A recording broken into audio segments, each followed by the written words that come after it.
Hey guys, in this session we're going to be looking at how to write equations and then actually solve those types of problems. Okay, let's get straight into it. Here's a question. We have when x is multiplied by 8 and then 15 is added, the result is 39. What is x? So with your MCAT or your algebra papers, you're actually required to actually show the formula and then show us how you actually got to the answer. If you just guessed and check, and if you just write the answer, I don't think you get the full credit for that particular question.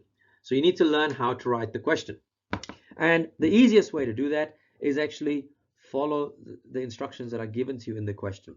So the very first thing I'm going to look at is when x. Okay, so we actually have an unknown number.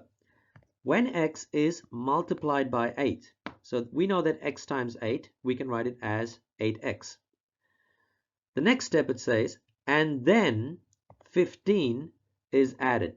So it's been multiplied by 8, and then 15 is added. All right. Then it says the result is 39. 39.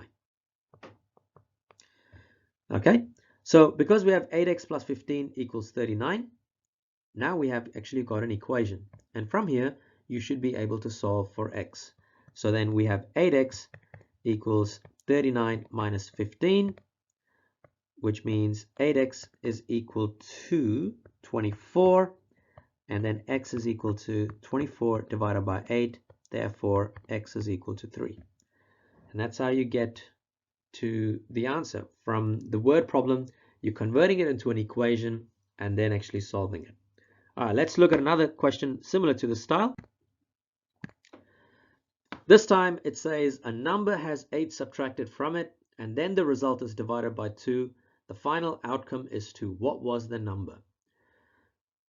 If you don't have a variable, it's a really good idea to actually allocate something. So for example, in this case, I'm going to say let x be the unknown number. All right. Because then I can actually go about starting with my equation. So when I say the unknown number is x, then I can say x, there's my x. So it says a number has 8 subtracted from it. All right. So if I was to look at it, it has 8 subtracted from the number. And then the result is divided by 2. So then the result is divided by 2, which means this whole number is being divided by 2. Okay. The final outcome is 2. So this is what it means as the final outcome. Now it's asking what was the number. Okay, so we've got our equation.